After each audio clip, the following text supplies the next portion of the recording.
I don't want to set the world on fire. Arizona. Quiet, peaceful, sleepy Arizona. A nice place to escape the cold eastern winter now that the Indian Wars are over. But you wouldn't want to live there. Hot as a stove in the summer. Of course, it's a dry heat. No, you wouldn't want to live there, at least not until something comes along to wake the place up.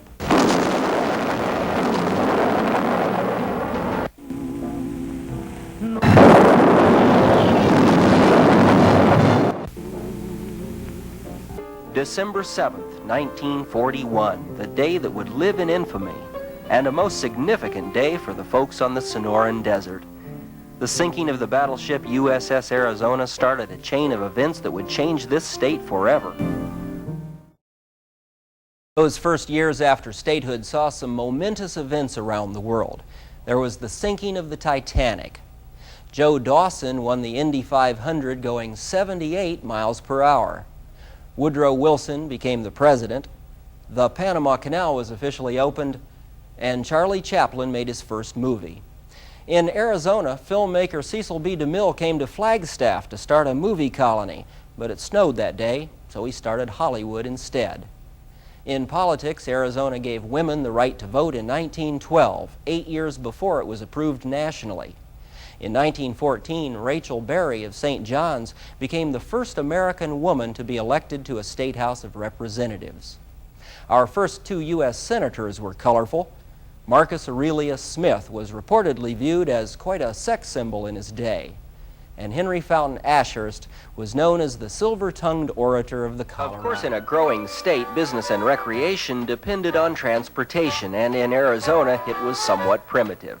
There were about 35,000 automobiles, but less than 300 miles of paved road.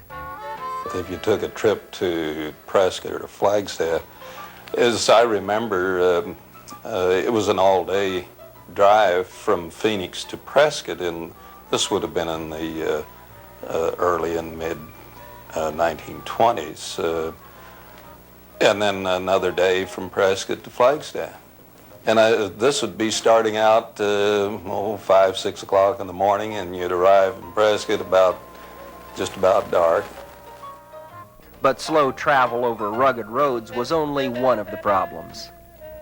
It was a cul-de-sac. It scarcely had any transcontinental transportation facilities at all, aside from the railroads. The Transcontinental Highway was the Apache Trail that came down past Roosevelt Dam, and you can imagine what it was to bring freight down that road. The freight rates were very unfair to Arizona. They were loaded up so that bringing things in and taking things out was inordinately expensive. Don't sit under the apple tree with anyone else but me, anyone else but me.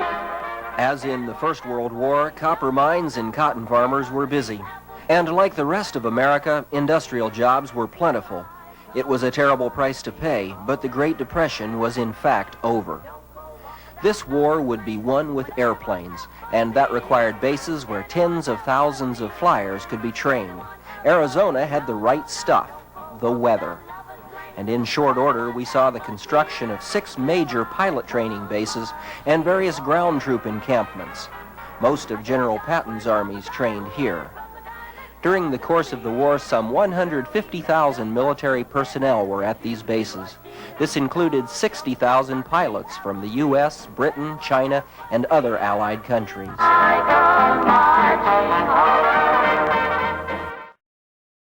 In the United States of the early 1950s, we were discovering 2 things: appliances and credit. The consumer age had begun, and in Arizona, the key word was explosion. How'd you do, how'd you do, how'd you do? How'd you do, how'd you do, how'd you do?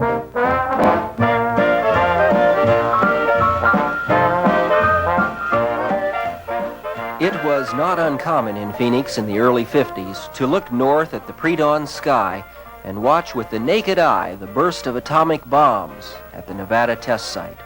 It seemed symbolic of what was happening in Arizona. Tucson and Phoenix just didn't know what was coming. Most of the streets needed paving when the, not any of the principal streets, but a lot of the feeding streets were definitely dirt, and they, when the wind blew, there was a lot of real estate in the air. I remember that. And what I saw was this, that this was the place that was going to grow.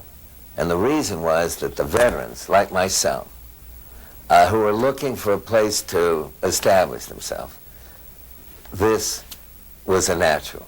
First of all, those who had trained here at Luke and at Williams, they came back. Those of us who by happenstance came, we stayed. That was an era when communities took pride in announcing that they had doubled their population again.